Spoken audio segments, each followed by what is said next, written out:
कि आगे चलेंगे। करेंसी ऑप्शन का तारुफ भी हमने ले लिया था। तो जी बेटा, आप क्वेश्चन करना चाह रहे हैं? पूछ लो पूछ लो। सर मैं कह रहा हूं कि अगर हम अपनी ट्रांजैक्शन जो है उसको रिस्क पे छोड़ देते हैं और हम स्पेकुलेशन बिजनेस जो एट द अदर साइड है वहां पे हम मतलब अपनी डीलिंग स्टार्ट कर देते हैं, तो यहां से जो हमें एक टाइप का लॉस आ रहा होगा तो वहां से हमें गेन तो आ रहा होगा सर, वो ऑफसेट हो जाएगा।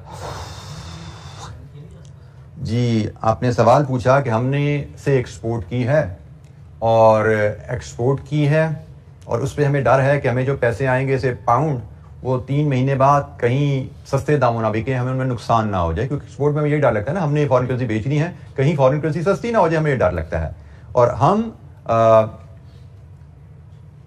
हेजिंग टूल्स की मदद से, अभी तक जो हमने बात की है, हम हेजिंग टूल्स की मदद से अपनी उस अनसर्टेनिटी को ख़त्म करने की कोशिश कर रहे हैं। हम फॉरवर्ड रेट की मदद से अपने रेट को लॉक कर लेते हैं, हम मनी मार्केट हेज की मदद से अपने रेट को लॉक कर लेते हैं, हम फ्यूचर हेज की मदद से अपने रेट को लॉक कर लेते हैं। आपका कहना है कि हम अगर हेज ना करें, अगर हेज ना करें, सिर्फ एक साइड को देखें, अगर हम हेज ना करें तो वी आर टेकिंग चांस कि पाउंड सस्ता भी हो सकता है, महंगा भी हो सकता है। मतलब वी आर टेकिंग रिस्क, इसको इस तरह कहा जाता है, वी आर टेकिंग रिस्क। भाई ऊपर जाए नीचे जाए, लेट्स वेट। तो हमने रीजन डिस्कस की थी हेजिंग की, क्या है कि भाई रिस्क हमने ना खरीदो फरोख्त में ले लिया हुआ है, तो फॉरेन करेंसी के ऊपर रिस्क ना लो, उसको मैनेज करके चलो। फिर हमने दूसरी बात की कि भाई इस रिस्क को कंपनसेट करने के लिए हम स्पेकुलेशन कर लें फॉरेन एक्सचेंज मार्केट में। तो अगर your dealing in foreign exchange market is backed by actual transaction, then it is not speculation, it is still hedging. ठीक है, आपने मार्केट में कोई डीलिंग की सिर्फ इसलिए कि मेरी एक्चुअल ट्रांजैक्शन का रिस्क कवर हो जाए, तो ये हेजिंग ही तो है।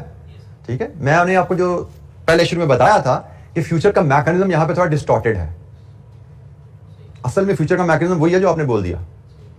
ठीक है, असल में फ्यूचर का मैकेनिज्म वही है, उसकी वर्किंग इंशाअल्लाह हम C5 में सीखेंगे। स्पेकुलेशन, प्योर स्पेकुलेशन तब है when it is not backed by actual transaction. आप सीधा ही सट्टेबाजी शुरू कर दो, डॉलर खरीद लो कि महंगा हो तो बेचेंगे, दैट इज स्पेकुलेशन। जी, any other question on currency futures and options? Option का हमने सिर्फ तारुफ लिया था। हमने बात की थी कि ऑप्शन दो तरह की होती हैं। Call option gives the company right to buy the currency, put option gives the company to sell the currency, foreign currency. और किस प्राइस पे बाइंग सेलिंग करना, उसको हम स्ट्राइक प्राइस या एक्सरसाइज प्राइस कहते हैं। और हमने कहा था जब आप एक ऑप्शन ले लेते हैं फिर आप अपनी डेट का, फाइनल डेट का इंतजार करते हैं। उस डेट को आप देखेंगे कि मार्केट का रेट क्या और मेरे पास ऑप्शन क्या अवेलेबल है किस रेट की। अगर आपको लगे कि मार्केट का रेट आपको अच्छा सस्ता पड़ रहा है तो मार्केट में जाके ट्रांजैक्शन कर लेना, ऑप्शन एक्सरसाइज ना करना, हम इसके कहते हैं ऑप्शन लैप्स होने देना। अगर आपको लगे मार्केट में चीज आपकी फेवर में नहीं है, ऑप्शन का रेट अच्छा है, तो ऑप्शन एक्सरसाइज कर लेना।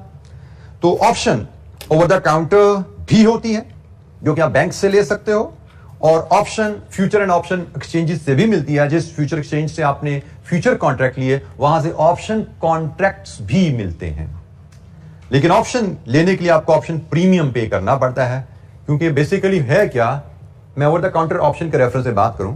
आप बैंक के पास जाते हो, बैंक से कहते हो जी मुझे 220 रुपए में डॉलर खरीदने की ऑप्शन दे दो, कि मेरा दिल चाहेगा तो 3 महीने बाद आके आपसे डॉलर 220 में ले लूं। बेसिकली आपके लिए वो ऑप्शन है, बैंक तो आपको गारंटी दे रहे हैं कि अगर आप 3 महीने बाद उसके पास गए और आपने कहा मुझे 220 के हिसाब से डॉलर चाहिए, तो bank will have to honour it. Bank तो आपको कमिटमेंट दे रहा है, ऑप्शन तो आपके पास है, तो बैंक ये कमिटमेंट फॉर फ्री तो नहीं देगा ना, उसकी वो फीस चार्ज करता है, जिसको हम ऑप्शन प्रीमियम कहते हैं। तो आप ओवर द काउंटर ऑप्शन लो या फ्यूचर एक्सचेंज से ऑप्शन लो, you have to pay the fee, जिसको हम ऑप्शन प्रीमियम कहते हैं। अच्छा, जब हम बात करते हैं एक्सचेंज पे ऑप्शन की, जिसको हम ट्रेडेड ऑप्शंस कहते हैं, एक ओवर द काउंटर ऑप्शन होगी जो बैंक से लिए, और एक एक्सचेंज से ऑप्शन होगी जिसको हम ट्रेडेड ऑप्शन कहते हैं। तो जब ट्रेडेड ऑप्शन लेते हैं तो इसमें वही स्टैंडर्ड क्वांटिटी वाली बात आ जाती है, जैसे हमने फ्यूचर में बात की थी। वही कॉन्ट्रैक्ट साइज होता है वहां पे, ऐसा नहीं जितने मर्जी डॉलर की पाउंड की ऑप्शन ले लो। जिसका करेंसी में FRA है ना, FRA आप 10,000 का करना चाहो, 25,000 का करना चाहो, 55 का करना चाहो, 1,72,000 का करना चाहो, बैंक आपको ओवर द काउंटर FRA दे देता है। हमने फ्यूचर की बात की, हमने कहा फ्यूचर भी एक तरह के FRA होते हैं, लेकिन उसकी क्वांटिटी स्टैंडर्ड होती है बाय कॉन्ट्रैक्ट साइज। जैसे 1,25,000 डॉलर के मल्टीपल में, मतलब 1 contract, 2 contract, 3 contract. Over the counter की तरह जिस मर्जी अमाउंट पे बात नहीं हो सकती।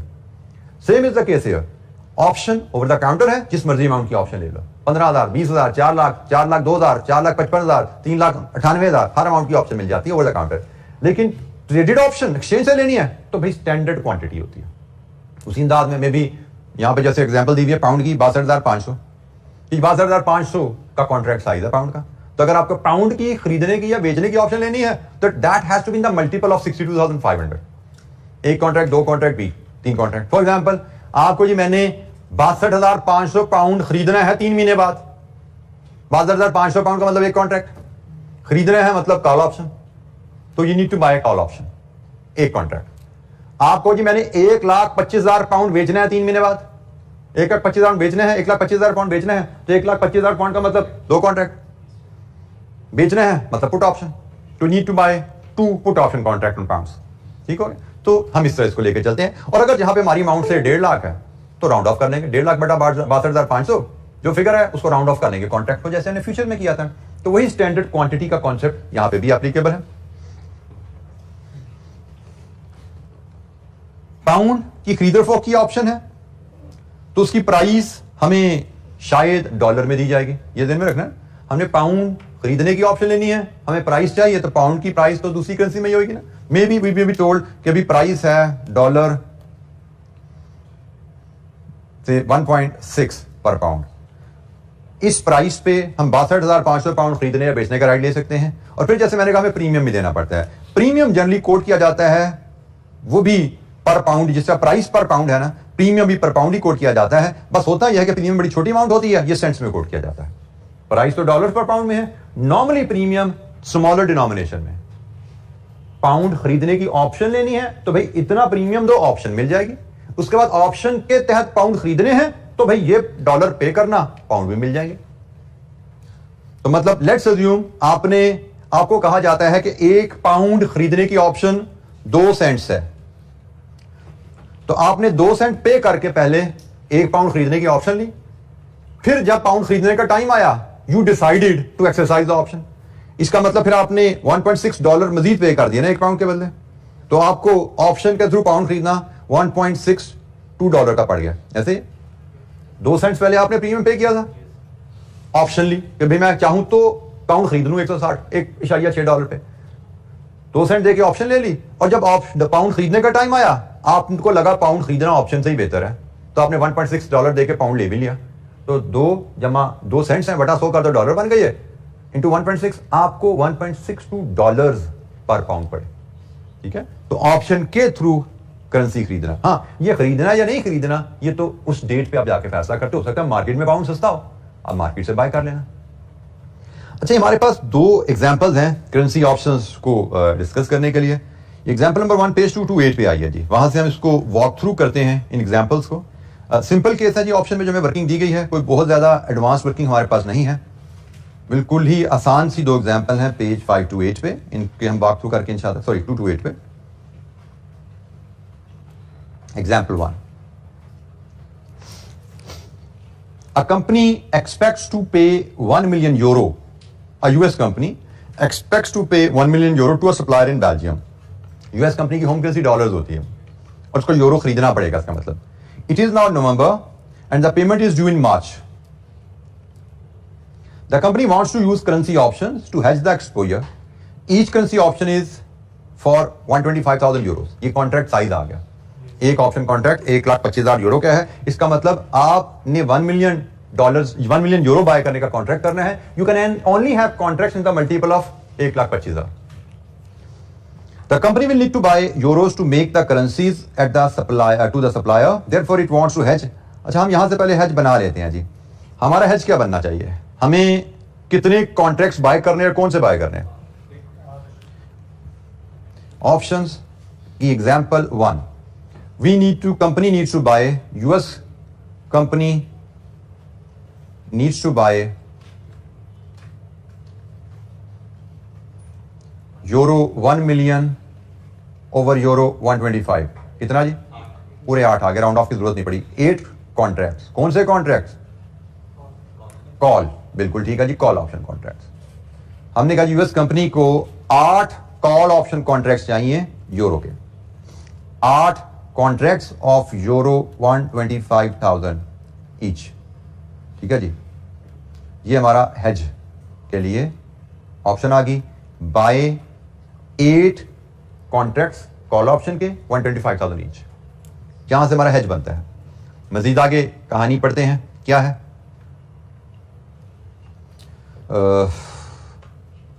बाय कॉल ऑप्शन हमने बात कर ली।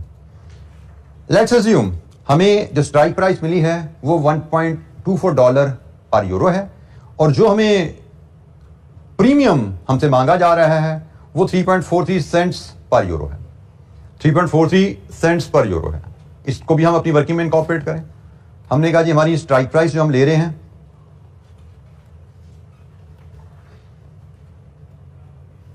इट इज $1.2400 पर यूरो है, और प्रीमियम हमारा है 3.43 सेंट्स पर यूरो।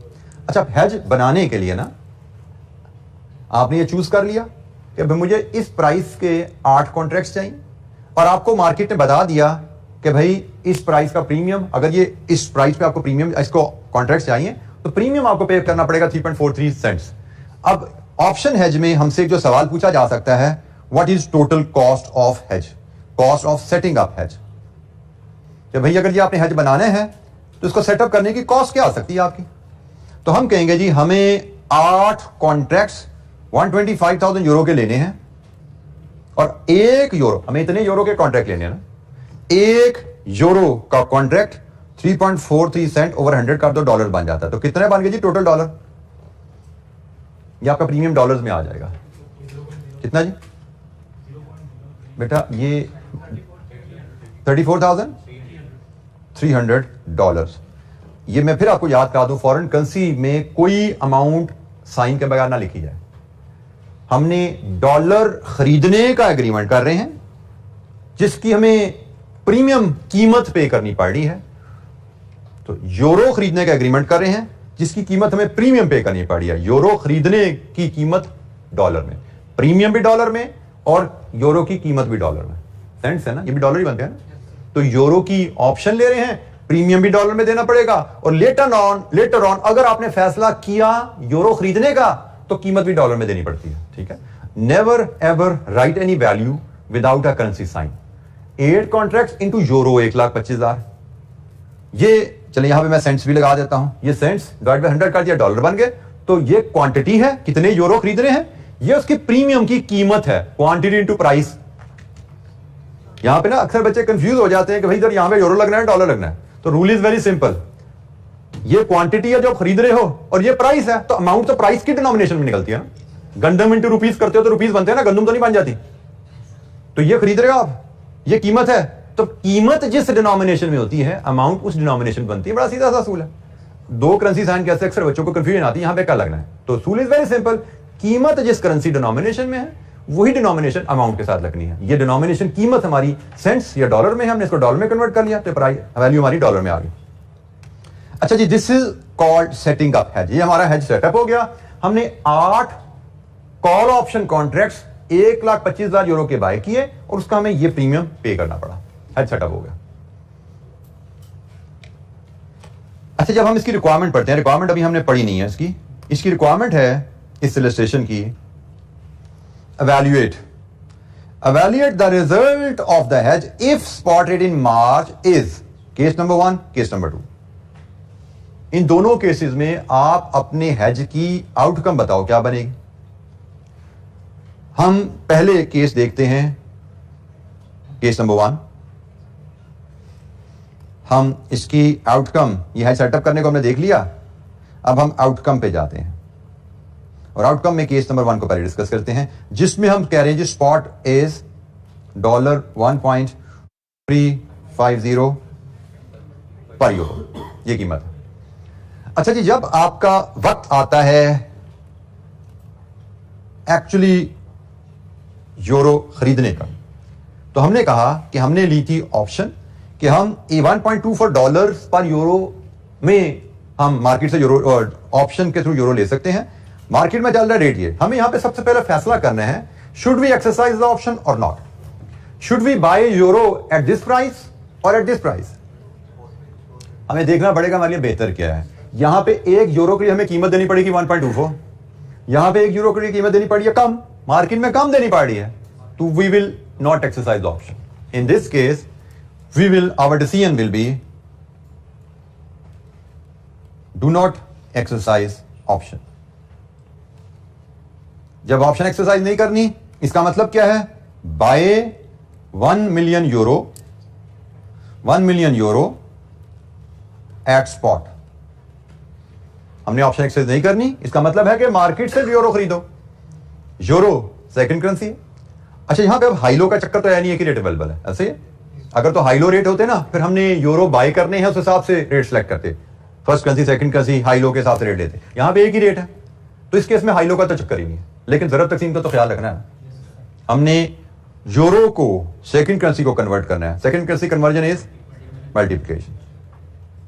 तो जनाब कितने डॉलर बने? हमने ये यूरो खरीदे हैं, कीमत डॉलर में है, तो हमारी अमाउंट डॉलर में आ रही है. कितने जी?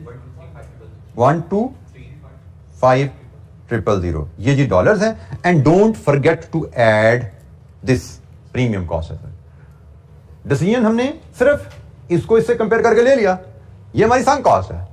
डिसीजन मेकिंग का कॉन्सेप्ट के तहत है ये संक कॉस्ट, लेकिन बहरहाल हमारी ट्रांजैक्शन कॉस्ट तो है ना.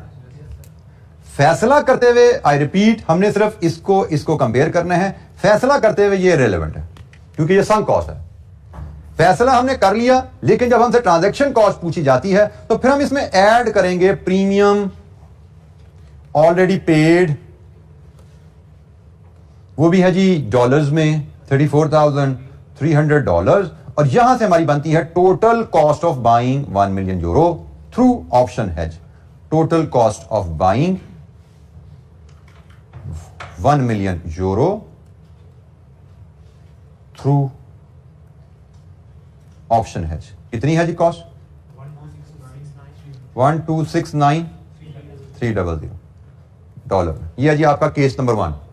अगर आप केस नंबर 1 से चलेंगे, this is how you will and up. आपको $1 मिलियन की कॉस्ट क्या पड़ती है? केस नंबर 2 है जी, जिसमें वो कहता है स्पॉट रेट आ गया आपका $1.2450 पर यूरो पे. फिर वही बात, आपने कंपेयर करना है इसको स्ट्राइक प्राइस से. आप $1 $1.25 का खरीदना चाहोगे या $1 $1.25 का खरीदना चाहोगे? 2.4. बिल्कुल ठीक है. आपका डिसीजन है एक्सरसाइज ऑप्शन. एक्सरसाइज ऑप्शन करने का मतलब आपने बाय 8 कॉन्ट्रैक्ट्स. अब यहां पे ख्याल रखना है क्योंकि यहां पे राउंडिंग ऑफ भी आ सकती है. 8 कॉन्ट्रैक्ट्स ऑफ 125 यूरो ईच. ये लादा बात है, यहां पे राउंडिंग ऑफ नहीं, ये 1 मिलियन यूरो ही बने हैं. बट मैंने यहां पे लिखा इसलिए है ताकि आपको याद रहे, जब ऑप्शन एक्सरसाइज होनी है तो ऑप्शन कॉन्ट्रैक्ट्स के हिसाब से चलना है. ऑप्शन कॉन्ट्रैक्ट के हिसाब से चलना है. तो हमने कहा जी ऑप्शन एक्सरसाइज करने का मतलब यहां पे क्या है कि 8 कॉन्ट्रैक्ट्स ऑफ 125,000 यूरो जो कि $1 मिलियन बनते हैं, इनको 1.24 के हिसाब से खरीदो. तो कितना बना जी? 1240000. ऑप्शन से डॉलर खरीदे तो क्या है, और premium cost as before already pay की हुई है. एड प्रीमियम कॉस्ट वो है जी कितनी? 34,300. और लीजिए जी इसको सम अप कर लीजिए, 74300. ये है जी इस केस में total cost of buying 1 million euro through option hedge. Option hedge का फायदा क्या है कि यूरो मार्केट में जितना मर्जी महंगा हो जाए, यूरो मार्केट में जितना मर्जी महंगा हो जाए, आपको 1.24 से महंगा नहीं खरीदना. यूरो बेशक 1.5 पे चला जाए, $1.5 का हो जाए मार्केट में, आपकी कॉस्ट इससे ऊपर नहीं जाएगी. ऑप्शन में हेजिंग ये है कि अब यूरो जितना मर्जी महंगा हो, आपको घर बैठे पता है कि मुझे इससे ज्यादा कॉस्ट 1 मिलियन की नहीं पड़ने वाली. वो 1.26 पे चला जाए, 1.27 पे चला जाए, 1.28, 1.5 पे चला जाए, आपके पास तो ऑप्शन है. प्रीमियम ऑलरेडी पे किया हुआ है, रेट लॉक हुआ है, आपकी कॉस्ट 1 मिलियन यूरो की इससे ऊपर नहीं जाएगी. हाँ, इस प्रीमियम देने का एक जो फायदा आपके पास है कि भाई अगर यूरो सस्ता होगा ना तो उसका फायदा आपको मिलेगा. एफआरए में ऐसा नहीं होता था. एफआरए में रेट ऊपर जाए नीचे जाए आपकी फिगर लॉक है. यहां पे ऐसा नहीं है. यहां पे रेट ऊपर जाए तो फिगर लॉक है, रेट नीचे जाए तो फिर रेट आपकी फेवर में ऊपर है. आप फायदा उठा लो सस्ते यूरो का. जी करेंसी ऑप्शन, ये हमने एक फॉरेन करेंसी पेमेंट का हेज बनाया।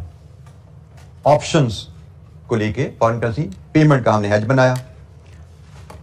हमारे पास एक और एग्जांपल यहां पे गिवन है क्वेश्चन में, फॉरेन करेंसी रिसीट का हेज। ऑप्शन को लेके फॉरेन करेंसी रिसीट का हेज। इसकी कहानी पढ़ते हैं जी। एग्जांपल 2 इसी पेज के नीचे बॉटम पे आ रही है। Suppose that a US company has a net cash inflow of euro 2 million due against exports to Germany. Germany से पैसा आना जी। The receipt date is not known exactly but should occur in late March. On 15 January company decides to buy 16 put option contracts on euro.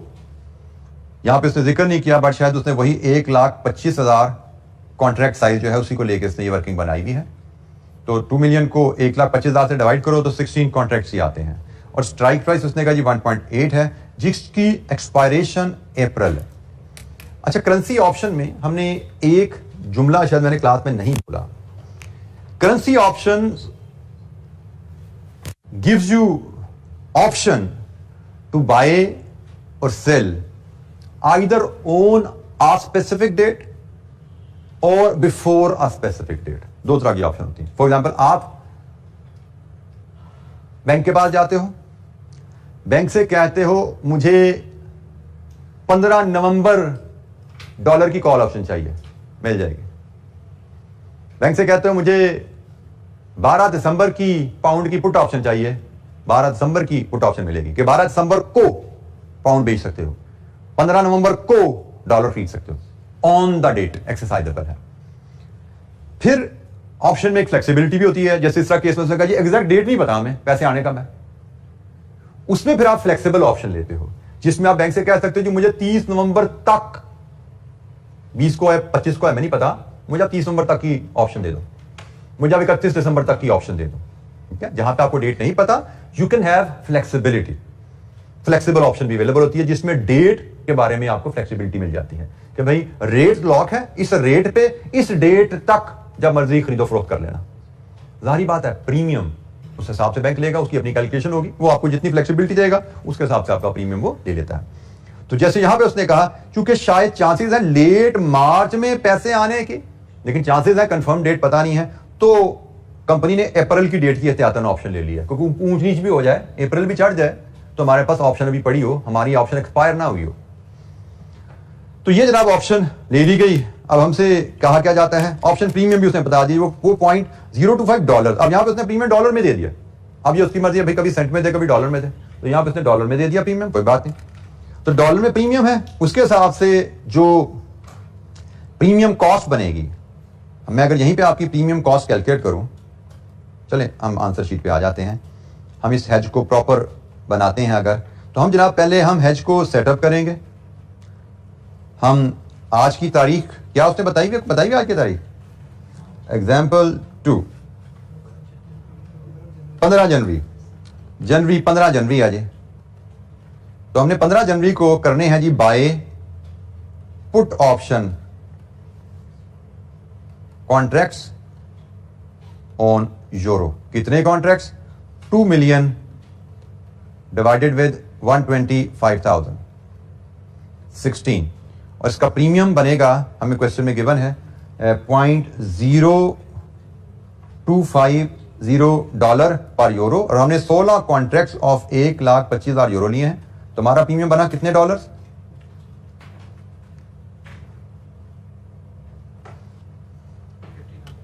$50,000। ये जी हमारा hedge setup हो गया। हमने dollar euro receivable को हेज करने के लिए, रिसीवेबल है तो हमें यूरो सेल करने हैं, हमें सेल करने के लिए पुट ऑप्शन चाहिए, पुट ऑप्शन कॉन्ट्रैक्ट्स लिए यूरो के। इसकी हम डेट लिखना भूल गए, डेटेड अप्रैल डेट के हमने कॉन्ट्रैक्ट लिए, और 2,125,000 डिवाइड किया 16 कॉन्ट्रैक्ट्स लिए, और 16 कॉन्ट्रैक्ट्स 25,000 यूरो, 1,25,000 यूरो के हिसाब से टोटल इतने यूरो के कॉन्ट्रैक्ट्स हैं। ये प्रीमियम है जी डॉलर पर यूरो में, तो टोटल प्रीमियम 50,000। इसके बाद हमें 2 केसेस दिए गए हैं। हमसे कहा गया है आउटकम जो आपकी आ रही है इन मार्च, 2 केसेस हैं जी। केस नंबर 1 आपका स्पॉट आ जाए डॉलर पर यूरो में 1.5725। हम इसके हिसाब से पहले बात कर लेते हैं जी। हमारी स्ट्राइक प्राइस क्या थी? यूरो डॉलर पर यूरो 1.58। अच्छा जी, हमें यूरो खरीदने के लिए ऑप्शन है 1.58 पे डॉलर दे के यूरो ले सकते हैं। मार्केट में 1.5725 का। What is your decision? Dollar buy करने हैं तो जहां से सस्ता मिल रहा है वहां से लेंगे ना। पहले हमने यूरो बाय करने, पहले हमने यूरो बेचने थे, जहां पे ज्यादा महंगा बिकता था वहां पे गए थे हम। पिछले केस में हमने यूरो बेचने थे, जहां पे महंगा बिक रहा था हम उधर को गए थे। सॉरी, ये हम क्या बात कर रहे हैं यार? मैं उल्टी बात कर रहा हूं। मैं पहले पेमेंट का केस था, ये रिसीट का केस है। हमने यूरो सेल करने हैं भाई, तो यहां पे यूरो बेचते हो कितने डॉलर मिलेंगे, इधर यूरो बेचते हो कितने डॉलर मिलेंगे। What is your decision? Exercise option हमारी सेल की ट्रांजैक्शन है, जहां पे हमें ज्यादा प्रोसीड मिल रही है वो बेहतर है। जब हमारी परचेज की ट्रांजैक्शन है जहां पे कम कॉस्ट है वो अच्छी है, जब सेल की ट्रांजैक्शन है जहां पे ज्यादा प्रोसीड है वो अच्छी है। तो हमारा डिसीजन है एक्सरसाइज ऑप्शन। एक्सरसाइज ऑप्शन का मतलब क्या है कि sell 16 contracts of 125,000 euro. Option जब भी एक्सरसाइज होनी है तो ऑप्शन कॉन्ट्रैक्ट के हिसाब से चलिए। इतने यूरो के कॉन्ट्रैक्ट्स हैं, ये यूरो बेचिए और बेचिए आप 1.58 डॉलर के हिसाब से। तो कितने डॉलर मिले जी? अब यहां पर जरा तवज्जो रखिएगा, हमें डॉलर मिले कितने? 3160 ये आपको डॉलर मिले। जिस तरह पीछे प्रीमियम एडजस्ट किया था, यहां पे भी प्रीमियम एडजस्ट होना है। बट फर्क क्या है कि ये प्रोसीड्स है, प्रीमियम बिल्कुल ठीक है जी, इसमें से हम लेस करेंगे प्रीमियम लेस किया 50,000 का। तो यहां पे हम लिखते हैं जी नेट प्रोसीड्स। हमारी नेट प्रोसीड्स इस केस में कितनी बनती है जी? 3110,000। ये है जी outcome of hedge under case 1। Case 1 में हमारी हेज की आउटकम क्या बनेगी? हम यूरो बेचना चाह रहे हैं, जहां पे यूरो के बदले ज्यादा, 1 यूरो के बदले ज्यादा डॉलर मिलेंगे, वो ऑप्शन बेहतर है। ऑप्शन के थ्रू हमें 1 यूरो के बदले 1.58 डॉलर मिलने थे, मार्केट में 1 यूरो के बदले 1.5725 डॉलर मिलने थे। तो जहां पे प्रोसीड ज्यादा हम उधर गए। हमने कहा जी एक्सरसाइज ऑप्शन। एक्सरसाइज ऑप्शन करने का मतलब 16 कॉन्ट्रैक्ट्स ऑफ 125,000 यूरो एक्सरसाइज कीजिए, इतने पैसे मिले।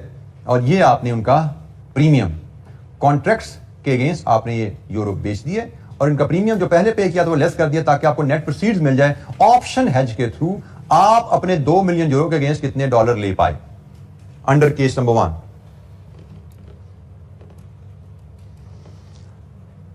केस नंबर 2 में वो कहता है जी अगर स्पॉट डॉलर पर यूरो आपका चला जाए 1.5875 पे, मतलब मार्केट में डॉलर पर यूरो 1.5875 पे है और आपका ऑप्शन है 1.58 पे डॉलर बेचने की, तो आपका डिसीजन बड़ा ऑब्वियस है, डू नॉट एक्सरसाइज ऑप्शन। क्योंकि आपको मार्केट में 1 यूरो के बदले ज्यादा पैसे मिल रहे हैं ना। तो मार्केट में 1 यूरो के बदले ज्यादा पैसे मिल रहे हैं, तो काम सीधा सा है, सेल यूरो 2 मिलियन। अब यहां पे ख्याल रखना है आपने, जब हमने कहा ऑप्शन के थ्रू यूरो बेचो तो हमने ऑप्शन कॉन्ट्रैक्ट्स का हिसाब रखा है। जब हमने कहा मार्केट में यूरो बेचो तो जो एक्चुअल यूरो हमारे हाथ में हमने उनका हिसाब रखा है। यह अलग बात है कि यहां पे ऑप्शन भी हमारे कॉन्ट्रैक्ट 2 मिलियन के थे और एक्चुअली भी 2 मिलियन यूरो है। बट मेक अ हैबिट, आप इस तरह इसको एक्सप्रेस करें। क्यों? उसमें मैं थोड़ी देर में कोई ना कोई बात मैं आपके साथ कर लेता हूं अभी। तो सेल 2 मिलियन यूरो मल्टीप्लाई होना है 1.5875 से, कितने डॉलर? 3175,000 as before. प्रीमियम 50,000 इसमें से लेस कर दीजिए, 3125,000।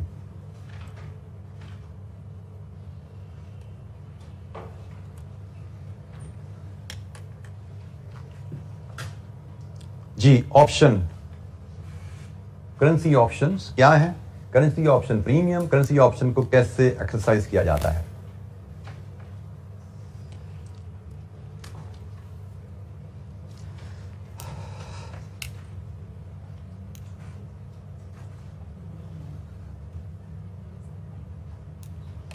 अच्छा जी, यूके कंपनी का एक केस लेते हैं।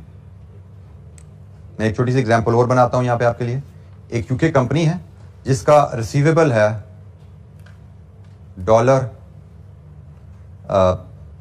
$5 मिलियन, स्पॉट चल रहा है ऑन से आज की तारीख लें 5 अगस्त को, इट इज व्हाट, यूके में डॉलर पर पाउंड रेट कोट होता है, इट इज 1.5240। ठीक हो गया। तो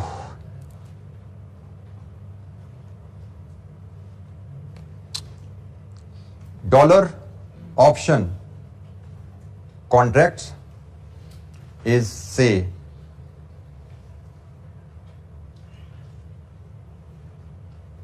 डॉलर से 125,000, मैं फिलहाल एक केस को ऐसे रखते हैं, and strike price available is 1.5250 dollar पर पाउंड, प्रीमियम इज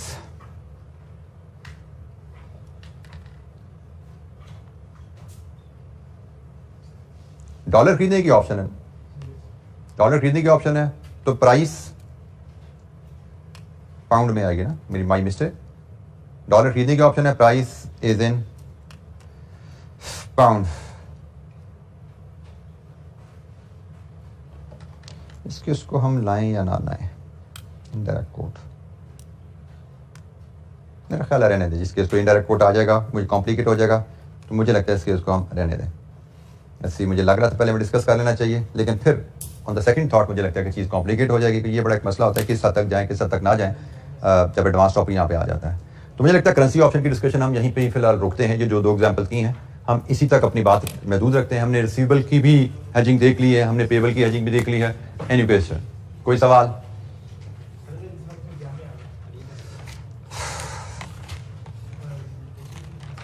बेटा मैं फिर कह रहा हूँ कि अब ये we have to maintain a balance, हमें आपको थोड़ा बैलेंस रखना पड़ेगा, क्योंकि मुझे लगता है कि मैं मेरे जहन में आ रहा था ये पॉइंट मैं इसको शुरू करूँ, लेकिन मेरे ख्याल से इसमें एक वेरिएबल हिट होगा, लेकिन जब मैंने केस बनाना शुरू किया तो इससे ज़्यादा वेरिएबल आने शुरू हो गए थे, तो वो फिर मुझे लगता है कि शायद वो बात बढ़ जाएगी, वो ज़्यादा बढ़ जाएगी, तो मुझे लगता है कि शायद हमें फिलहाल जो हमारा स्कोप डिफाइंड है उससे आगे निकल जाती है। तो हम क्वेश्चंस को देखेंगे, अगर हमें क्वेश्चन ऐसा नजर आया जिसमें ऐसी कोई बात की गई तो उसके मुताबिक हम अपनी लर्निंग को एक्सटेंड कर देंगे। जैसे हमने क्वेश्चन नंबर कल क्लास में कौन सा 5 तो देख लिया था, 4 भी कर लिया था, 5 भी कर लिया था। करेंसी पे उसने मेरे को क्वेश्चन दिया नहीं हुआ, करेंसी ऑप्शन पे मेरे क्वेश्चन दिया नहीं हुआ। मैं इसमें एडवाइस आपसे यही करूंगा इस एरिया में कि जो बेसिक इलस्ट्रेशन हम कर रहे हैं, जितनी प्रैक्टिस क्लास में कर रहे हैं, इन्हीं को कंसेप्चुअली अब्जॉर्ब करके रिवाइज कीजिएगा। एक्सटेंसिव प्रैक्टिस इसमें आपको मतलब कहने को आप मुझसे पूछो तो इसमें तो मैं तो आपको BFD के या ACCA के बेतहाशा सवाल दे सकता हूँ, बट वो स्कोप बढ़ता जाता है और मुझे लगता है शायद हम वो स्कोप से बाहर हो जाएंगे। हमें बेसिक कैलकुलेशंस की ही हद तक अपने आप को रखना है, और वो कॉन्सेप्ट बहुत ही सिंपल कॉन्सेप्ट यहाँ पे हमने फ्यूचर के भी पढ़े हैं, ऑप्शन के भी पढ़े हैं, और मुझे लगता है हम इसी हद में ही इस कॉन्सेप्ट को ध्यान में रखें कि कॉल ऑप्शन होती है, पुट ऑप्शन होती है, स्ट्राइक प्राइस होती है, premium cost of setting of hedge कैसे निकाला जाता है, और स्पॉट रेट को कंपेयर करके फैसला कैसे किया जाता है। ये डायरेक्ट कोर्ट के साथ उसने केस नहीं, हम डायरेक्ट कोर्ट के साथ इसको डिस्कस करते हैं, क्योंकि इनडायरेक्ट कोर्ट में जैसे मैंने कहा 1 नहीं 2-3 वेरिएबल्स आ जाते हैं, तो मैं फिर उनको मुझे लगा कि शायद हमें नहीं छेड़ना चाहिए। मैं जो अक्सर पूछता नहीं आपसे, आप भी अक्सर सवाल अगर सवाल पूछते, अगर ऐसा हो जाए, तो मैं भी अगर करके सवाल बनाने लगा था, लेकिन ऑन द स्पॉट बना रहा था, तो अगर मैं वेरिएबल को गेज नहीं कर पाया, ज्यादा वेरिएबल हिल रहे थे, इसलिए वो इम्पॉसिबल हो जाना था सवाल, या आपके लिए बहुत टफ हो जाना था अगर मैं सारे वेरिएबल डाल देता, इसलिए मैंने उसको होल्ड कर लिया कि नहीं भाई वो रहने दो। मुझे लगता है कि फिलहाल हम यहीं तक इस डिस्कशन को रखते हैं। अच्छा, करेंसी पर डिस्कशन हमारी खत्म है। हमने, अगर आपको याद हो, बात शुरू हुई थी मार्केट रिस्क के ऊपर। हम मार्केट रिस्क को डिस्कस कर रहे हैं। 3 तरह के रिस्क होते हैं, फाइनेंशियल रिस्क 3 तरह के हैं, एक मार्केट रिस्क, एक क्रेडिट रिस्क, एक लिक्विडिटी रिस्क। हमने मार्केट रिस्क का जो पहला कंपोनेंट है फॉरेन एक्सचेंज रिस्क, यही कवर किया है। बेसिकली हमारे सिलेबस में कहो तो 90% 95% मार्केट रिस्क है, और मार्केट रिस्क का आप मेजर कंपोनेंट आप कह सकते हैं कि जो 50% ऑफ द सिलेबस है हमने मार्केट रिस्क का वो हमने कवर कर लिया है। अब मे बी 40% मार्केट रिस्क का 40% जो है अगला पार्ट हमें उस पर बात करनी है, that is interest rate risk. अब ये इंटरेस्ट रेट रिस्क क्या है, इस पे हमें थोड़ी सी बात करनी है, फिर इसकी मैनेजमेंट की बात करेंगे। जिस तरह बिजनेस में इंपोर्ट एक्सपोर्ट में डील करते हैं, आपको फॉरेन एक्सचेंज रेट के ऊपर नीचे होने से प्रॉफिटेबिलिटी पे इंपैक्ट आते हैं। इसी तरह जब आप बिजनेस कर रहे हैं तो अक्सर बिजनेसेस में लोन्स भी लिए जाते हैं, अक्सर बिजनेसेस में इन्वेस्टमेंट्स भी की जाती हैं सरप्लस फंड्स की, और इंटरेस्ट रेट्स भी हिलते रहते हैं, वो भी ऊपर नीचे होते रहते हैं। जैसे फॉरेन एक्सचेंज रेट है मार्केट में बदलता रहता है, इंटरेस्ट रेट भी तो बदलते रहते हैं। बस फर्क यह है कि फॉरेन एक्सचेंज रेट के फैक्टर्स कुछ और होते हैं, इंटरेस्ट रेट के फैक्टर्स कुछ और होते हैं। लेकिन इंटरेस्ट रेट ऊपर नीचे होता रहता है। जैसे आजकल हमारी बात होती है, अक्सर पहले भी हुई है, कि हमारी कंट्री में इस वक्त interest rates are at much higher level, ठीक है, बढ़ते जा रहे थे, कुछ अरसे से बढ़ते बढ़ते बहुत ऊपर गए हैं, और यही कल को नीचे भी आने शुरू हो जाएंगे। तो इंटरेस्ट रेट में उतार चढ़ाव आता रहता है। यूजुअली जो स्टेट बैंक होता है वो एवरी मंथ एंड पे वो डिटरमिन करता है इकोनॉमिक स्टेट क्या चल रही है, उसको मॉनेटरी फंड्स को कैसे कंट्रोल करना है, उसके हिसाब से वो चीजों को मैनिपुलेट करता है या मॉनिटर करता है, कंट्रोल करता है। अब स्टेट बैंक ने इंटरेस्ट रेट ऊपर किया नीचे किया, कंपनीज की सेहत पे इसके असरात आ जाते हैं। फॉर एग्जांपल कैश बजट का कॉन्सेप्ट हमने पढ़ा हुआ है। कैश बजट का मकसद क्या होता है? मेन मकसद कैश बजट का होता है कि कंपनी अपनी कैश फ्लो पोजीशन फोरकास्ट कर सके आने वाले वक्तों में।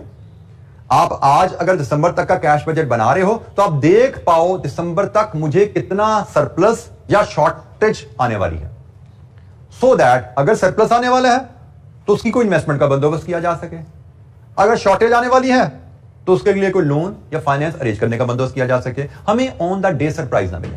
बजटिंग का मकसद है आप फोरसी कर लेते हो अपनी रिक्वायरमेंट और उसके मुताबिक अरेंजमेंट कर लेते हो। अब इसमें चैलेंज क्या आता है जब हम इंटरेस्ट रेट रिस्क से जुड़ते हैं? हमने बजट बनाया, हमें पता लग गया कि नवंबर दिसंबर 2 महीने के लिए हमें 10 मिलियन का उधार लेना पड़ेगा। बजट में बता दिया नवंबर दिसंबर में हमें 10 मिलियन का उधार चाहिए 2 महीने के लिए।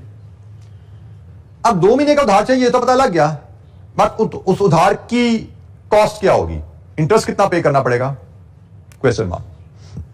क्योंकि आज का इंटरेस्ट रेट तो मुझे पता है, आज बैंक से लोन लूं मुझे किस रेट में मिलेगा पता है, बट नवंबर में मैं बैंक से लोन लेने जाऊंगा किस रेट में मिलेगा?